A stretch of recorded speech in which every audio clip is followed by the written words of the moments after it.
Horror Rewind. This is Kelly Florence. And I'm Meg Hofdahl. And this week we're talking about the movie Seven. Ooh. We pay a lot for our special sound effects. Yeah. Oh my god, Meg, how are you? I'm so good. It's summer, it's hot as balls, and our kids are playing together right now, which is nice. And I'm wondering when school's going to start soon. It will be soon. It's August, so it's happening. But yes, it's summer. And speaking of heat and ball sweat, I feel like that leads itself into this movie pretty well. Yeah, I feel like there was a lot of ball sweat on this show. The first thing I have to say about the movie Seven is that it felt so problematic to watch because there's so many problematic men in it. I know, it's like Morgan Freeman's a pervert, Brad Pitt's an asshole, and let's not even get into Kevin Spacey. So, it'll be interesting to see if this movie can stand the test of time. So far it has, it's still kind of considered one of the best, serial killer movies. So it'll be interesting to see, 10, 20 years from now if it can hold up with the actors that, whose careers might not be holding up so well. True. And that too, I think when I was watching this, I'm like, this is proof. Like, you wonder, can you ever watch an actor in a movie again if you lose respect for the person themselves? And it's like, we'll talk about it as we get into it. This movie came out in 1995. I was either a junior or senior in high school then, and I saw it in the theater. Did you see this movie, probably not in the theater, but shortly after it came out? Yeah, I didn't see it in the theater. I was 11 when it came out, but I saw it when it came to, home video. And this is definitely the type of movie that my mom would rent. She loves this type of horror movies, serial killers. And so usually what would end up happening is we would watch it together, and then I would end up watching it, multiple times before we had to bring it back to Blockbuster, And then I ended up owning it after that because I loved it a lot when I was younger. Yeah, I did too. I think I ended up seeing it twice in the theater. I brought two different friends, and neither of whom I think enjoyed it. But that's what you do sometimes. Yeah. It's an 80% on Rotten Tomatoes, directed by David Fincher. It had a budget of $33 million. It ended up making $327 million at the box office. It starts off with this trope of somebody's final case before retiring. He's too old for this shit. Yeah, I mean, it's definitely a tired trope, but maybe in 95 it wasn't as tired. I don't know, but yeah, it's his last case. He'd like something that's neat and tidy, but he's got this going on, and it ends up being this huge serial killer case. And of course, he's got the young buck, who, isn't so far out from Thelma and Louise days at this point. I was so in love with Brad Pitt. I think that I went to see this movie because Brad Pitt was in it, in the theater. This is just coming off of Legends of the Fall, which I went to see more than once because I was in love with Brad Pitt. According to an article I read, he took this role because it was a different side of him than he played in Legends of the Fall, which I guess people don't like that movie, but I freaking loved that movie because he was hot. Oh, I love Legends of the Fall. And I could see how this was a good career move, and I'm guessing a lot of tickets were sold because people were hot for Brad Pitt. Hey, we were just talking about Leprechaun with Jennifer Aniston, and now we're talking about Brad. That didn't work out. Oh. No, but that's okay. Oh, and I think he was dating Gwyneth Paltrow at the time, and that's why she was cast in this movie. Oh, okay. I don't like Gwyneth Paltrow. I don't either, so we'll get into her later. The credit sequence is really good and disturbing. The director wanted to make it look like the Kevin Spacey character was creating it in one of his notebooks.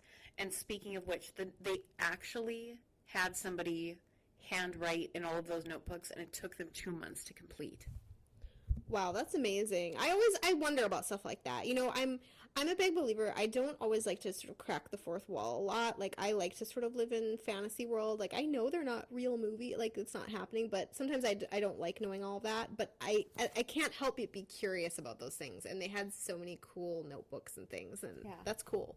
I know. I think it's cool too. And that's such a big part of his personality in those notebooks, and it's like anytime you see a crazy person with really small writing in notebooks, it makes you uncomfortable. I mean, primo Brad Pitt is the next thing I wrote. Like, he's looking good in this movie. It's so strange to me to sort of like watch this and know he's younger than I am now. It's like, what is happening? Like, I watch it like, oh, there's Brad Pitt and he's so hot, and like, you know, like I said, I was 11 when I saw this movie, or 12, and it's like, and now he's younger than me in this, like, it's just, it's like, it fries my brain.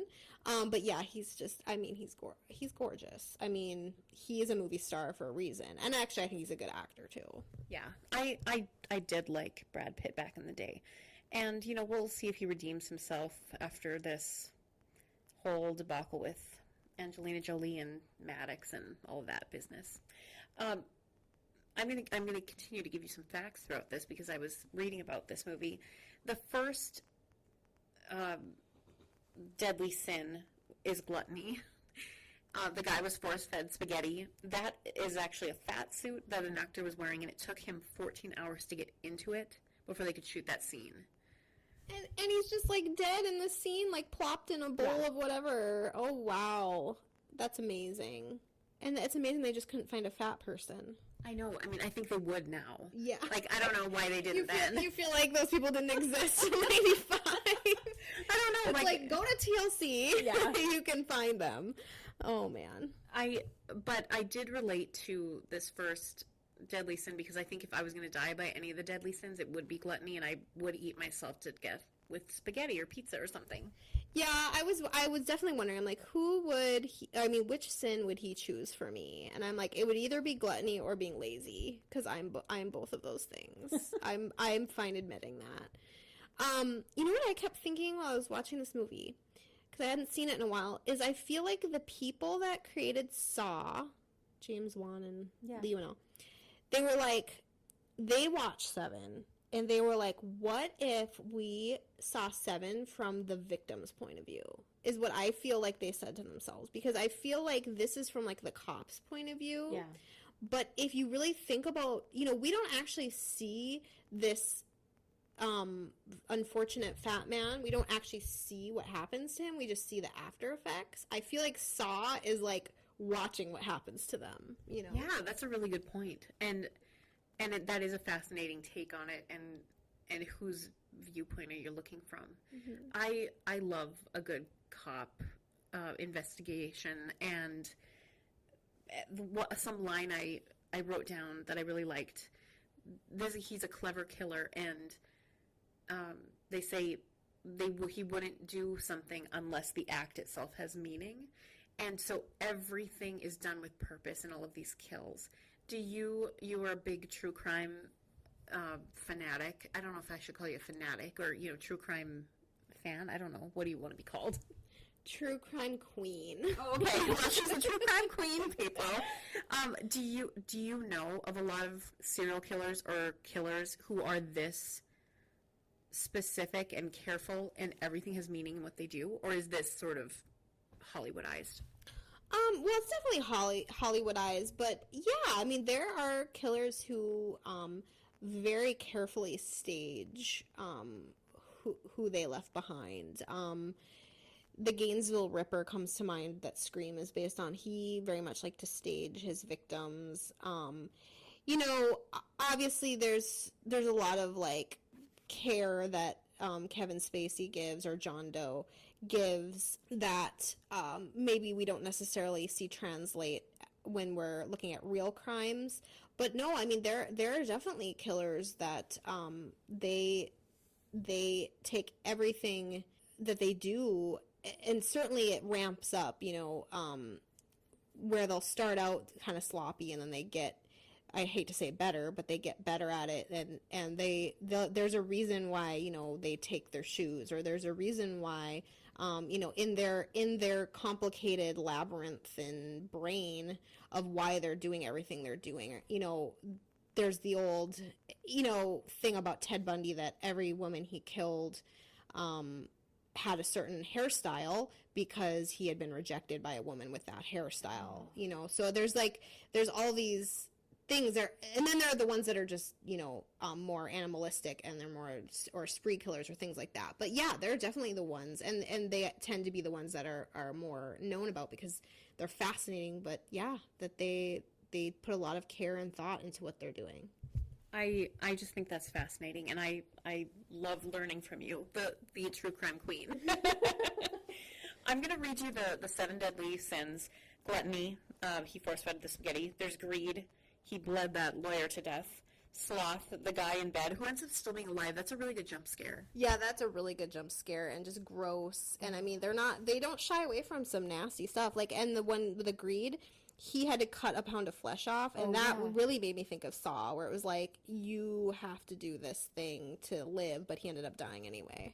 And speaking of that, and all of this stuff is very research driven, and it's smart, and it's clever, and it's based in literature, and they have to go to this big drafty library looking up things by hand, and the green lamps, that's so romantic to me. Oh, I fucking love a library scene where they have to, I mean, thank God for movies where they had to do that, and Google was not a thing. I love those scenes where they're looking through Dante's Inferno and looking at these depictions of hell, and they're in this drafty old library. I love that. That was one of my favorite parts. So speaking of that and the research, I wrote down, even though I was in love with Brad Pitt in this movie back in the day, looking at him now, I'm like, oh, I'm not in love with him anymore because he's too dumb. He has to buy the Cliff Notes. I don't like that. I'd rather date Morgan Freeman. Yeah, we want the guy who's like, I'm ready to just dive into this, and almost like a Fox Mulder who's like, I know everything, or I'm going to learn everything about it. And yeah, Brad Pitt's like, I need the Cliff Notes. I mean, we've all been there, but Yeah. Wrath. Oh wait, no, that's too soon. Lust. They made that guy sleep with the woman, and he had the apparatus on. That's pretty horrific. Okay, so here's where I'm gonna go with. This is the title of the article I have not written yet, but I want to write, and it's called "The Annihilation of Women in Seven." Oh yeah. And this movie completely annihilates every single woman that's in it. Yep. I have a list. Yes. So here are the women in the movie. Gwyneth Paltrow, and supportive wife. We all know what happens to her, and she's lovely. They literally have a scene where she calls Brad Pitt, ends up talking to Morgan Freeman. They don't even give her the they don't even throw her a bone and let her film that in audio. It's literally like she's a Charlie Brown parent character going wah wah wah on the phone. Yeah. Okay, then we have the lust kill, which they make the guy rape her with a knife, which, I mean, is there any more way to annihilate her? I guess the irony being she's the sex worker, but he's the married John, and seemed like it was supposed to be punishing him, but who really got punished? Yeah.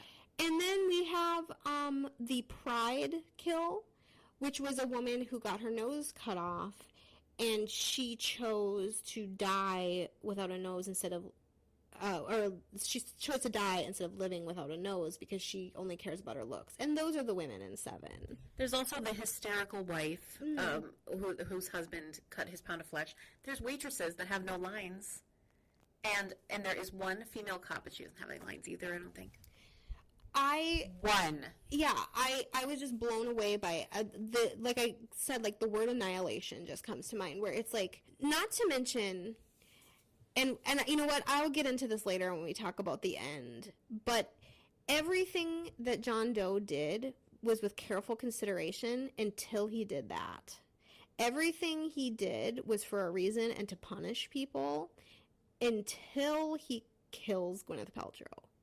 He never has a reason to kill her, but he found a reason to kill everyone else. The only reason to kill her was to punish someone else, and that is the true annihilation of women. This is 1995. It's too late in the game to have this sort of treatment of females on film. It's just it really stoked the flames of my feminism and anger, and I was talking to my husband about it, and he was just like, I wish you'd never watched it because you loved this movie before and now you're just mad. Well, I think you should write this article before the podcast comes out, so go find this article now. You will write it, right? Okay, I'll give you the deadline. The next thing I wrote is that every cop, every doctor is a man. They literally cast only men in this woman, like the movie.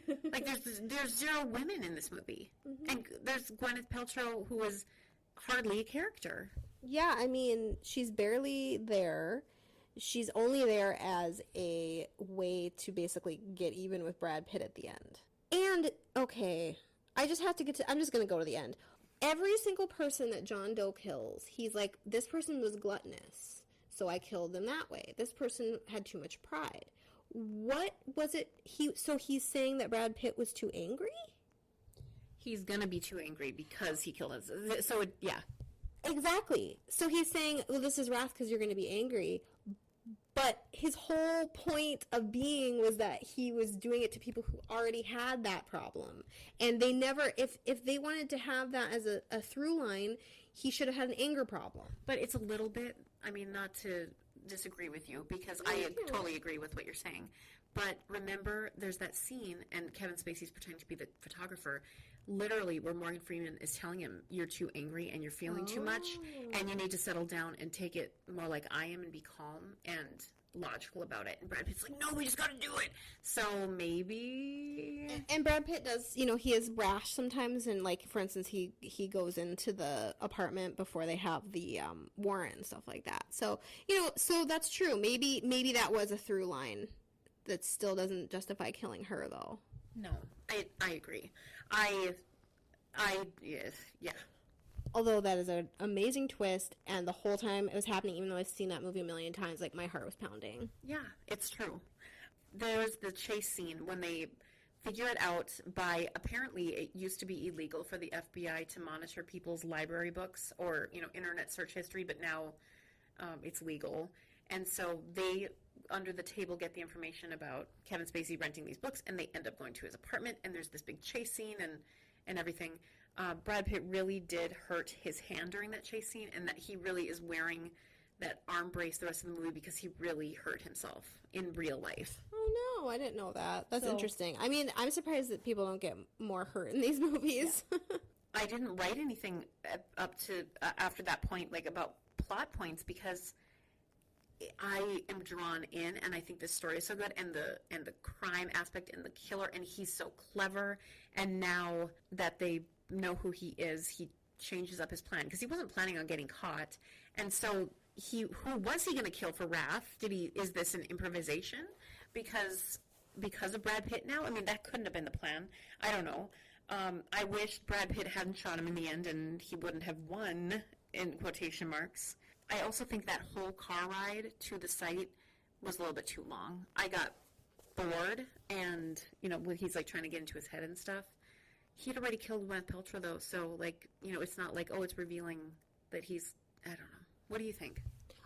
That didn't bother me. I guess I wasn't bored during that part, but, I think, you're talking about how John Doe is, like, academic, and I think that's what makes him so scary. It's sort of like Hannibal Lecter, where it's like they're so smart and they know so much about these things, but they, instead of using those powers for good, they use them for evil. It's like, this could be a wonderful professor or somebody who writes amazing novels, or whatever, a scientist, but instead they're using this novel of, like, Dante's Inferno or all those sorts of things to actually systematically kill people who they believe are unworthy, which it'd be interesting, to sort of get a background on this John Doe and, like, what is it about his upbringing, what is it about his life that made him feel like he needed to punish people, which we don't really get into because there's so much going on in this movie. But overall, yeah, I mean, I love the dynamic between Morgan Freeman and Brad Pitt. I love the twist at the end. I mean, yes, I'm sort of splitting hairs here on that. I feel like it was unfair to her character, and not to mention we never get her perspective. We don't get to see her answer the door, and that would have been an interesting scene, I think. Yeah, or even in flashback, as Brad Pitt is like saying what's in the box, and then we see these scenes of like, who is it? And he's like, oh, I'm here to fix your sink or whatever. Like, that would have been interesting. Yeah, I would have loved to see that, and I think they made a mistake not. Obviously, they had to hold the twist, obviously, and they did that artfully. But it would have been nice to sort of, yeah, have a flashback and see, because Gwyneth Paltrow, as much as annoying she is in real life, and I don't really like her in real life, she is a decent actress, and it would have been kind of cool to see. And also, I just would have liked if we could have seen more of her character. You know, she has this pregnancy, and apparently that's supposed to make it even more sad that she's been murdered, and sort of like add this extra layer. But a woman doesn't need to have that for it to be sad, you know. I just felt like, especially when it's her and a sex worker that gets raped with a knife, I just felt an almost vitriol toward women. Yeah, it's not great. And this is an example of stealing the climax from the woman, not in like a positive way, but we don't even get to see her murdered.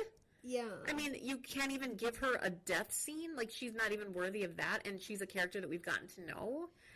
Imagine if we got to see her fight for, you know, we hear from him that she begged for her life and all this, but what if we got to see her hit him with a frying pan or something? I mean, I think that could have been really cool. And yeah, we don't get to see that. We don't even see the head in the box, which I think is good in the end. But in the end, it's only about the men, and it's really about how the women serve the men's characters. Now, I don't know why I got this idea when I first saw the movie, but the first time I saw the movie, I thought he had killed her and then taken the unborn baby and put it in the box. Oh. And I believed that until I was reading about the movie, and they're like, the studio was like, no, we want to change the ending because we don't like a head in the box. I'm like, wait, that's her head in the box? I thought it was the unborn baby in the box. And it's just like a fetus, and you can hardly tell that it's a baby because it's early in her pregnancy.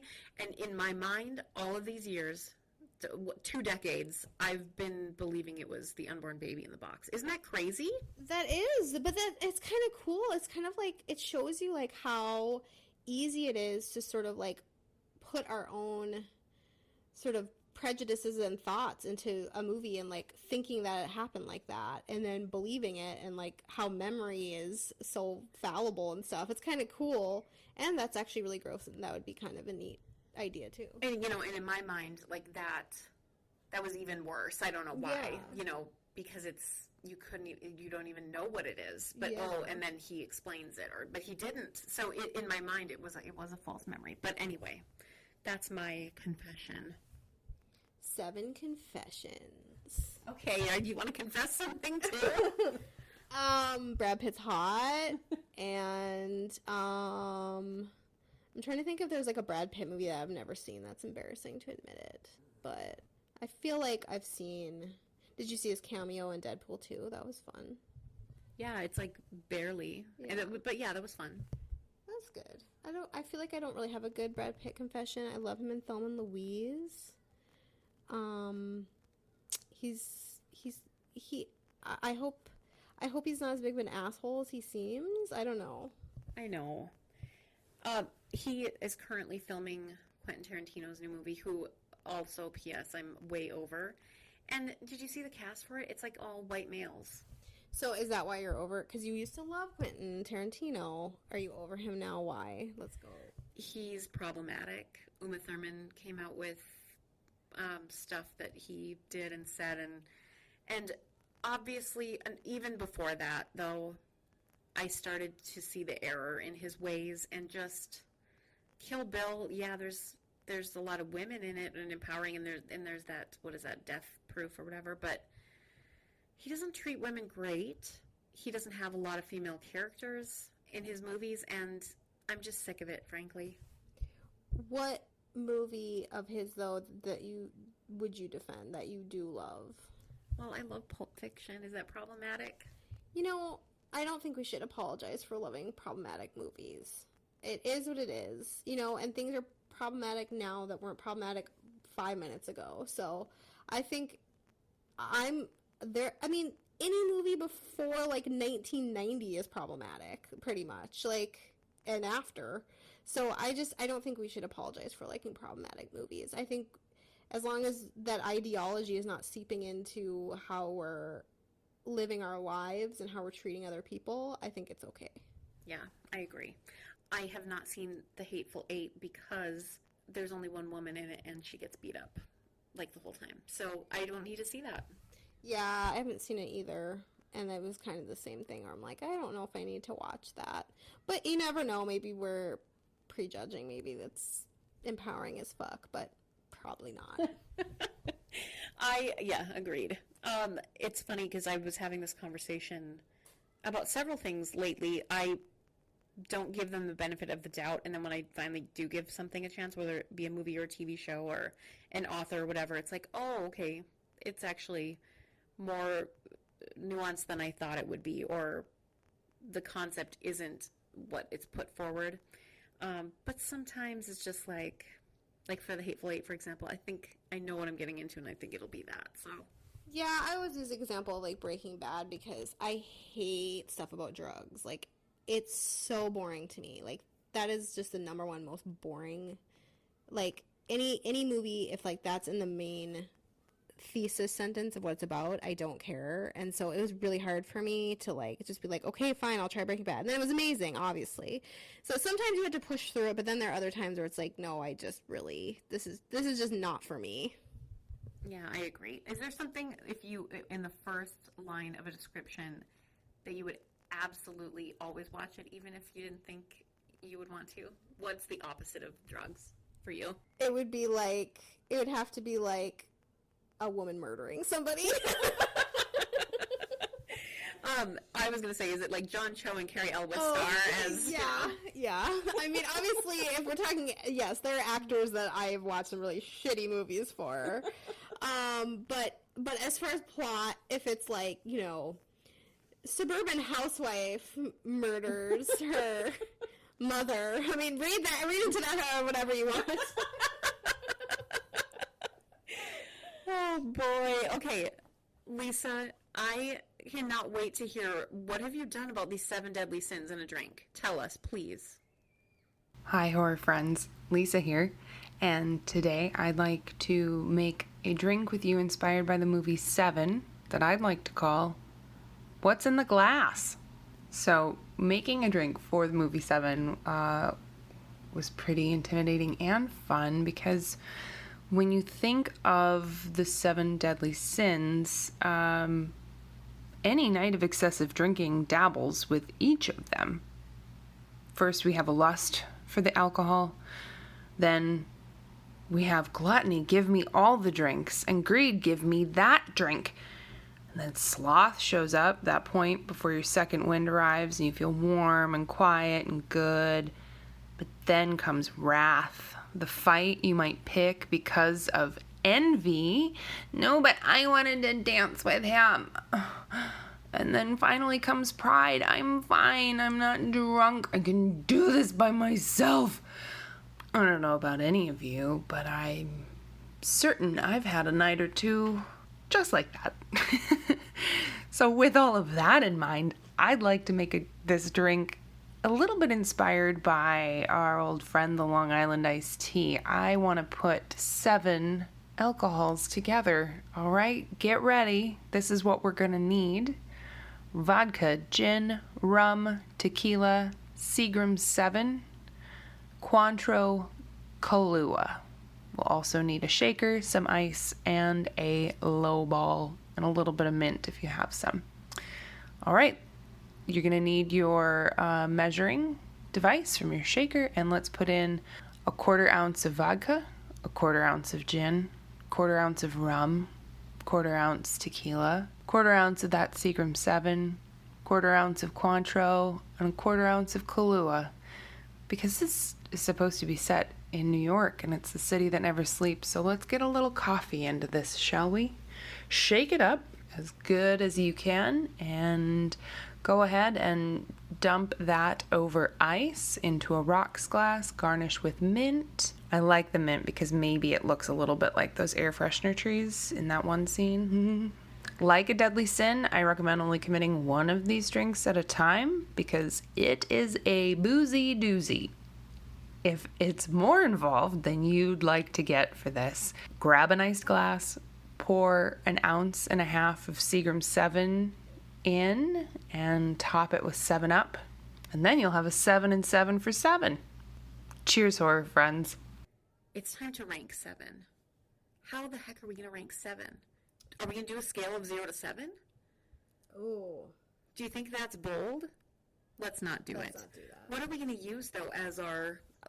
I refuse to use things that are not empowering women because this movie annihilates women. So not a head in a box? Exactly, because that's the obvious, but we can't do that. Okay, how about Cliff's Notes? Okay, yeah. Out of 0 to 10, Cliff's Notes. 0 being you hated it, 10 being it's a perfect movie. Oh, and Cliff's Notes, by the way, it's like Spark Notes or Google for those of you who are too young to know. FYI. I mean, Spark Notes is even pretty much obsolete now. It's just that's Google. not a thing.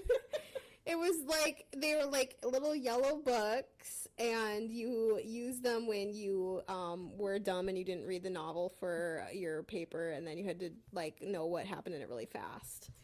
0 to 10, Cliff Notes. How many do you give 7?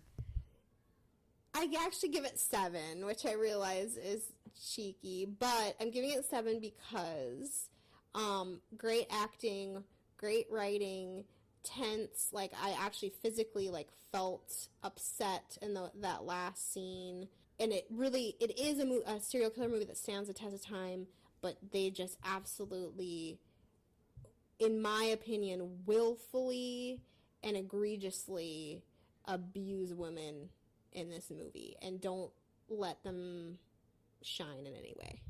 So I'm going to give my pre-Meg's article ranking, which is an 8. It definitely gets lowered, though, after she's going to write this article, and you're going to read it. We'll link it. Because the things that I wrote down that were against women is just that there's not any women in it, and that they're just caricatures, or they're just so supporting they don't even have personalities, and they're not even, they don't even have names. So that was my problem with it, and I sort of blindly blamed it on, oh, it's 95 and they have these male characters and whatever. What if Brad Pitt's character was a woman? What if Morgan Freeman was a woman? What if the serial killer was a woman? Now that's an interesting movie. And even if they weren't, what if Gwyneth Paltrow was actually given respect, and when they talk to her on the phone, they actually film the other side of it? Is that too much to ask? Like, they literally are just having them react to what she's saying because that's how of little importance she is. Like, oh, I'm just fired up. So, yes, I do give it an 8 Cliff Notes, but that's my, just gut reaction. I think it holds up, though. It's still a good movie. It's still one of the best serial killer movies. It's still, and it really, we have to think of the time. It really was a very much, and I don't want to say the first. I mean, there were other serial killer movies, but it just, I think it resonated. It's one of those things. It was perfect for the time it came out in. And it really sort of broke the mold of serial killer movies in a way where it was brutal. It showed this really academic killer. It sort of like took Silence of the Lambs things, but it also like we got to see more of the cop perspective. It's just, it holds up and it's a good movie. I agree. Yeah. So if you haven't watched 7 in a while, check it out. Anything else you want to say this week, Meg? Stay cool. Have a great week, everybody. We'll see you in the horror section.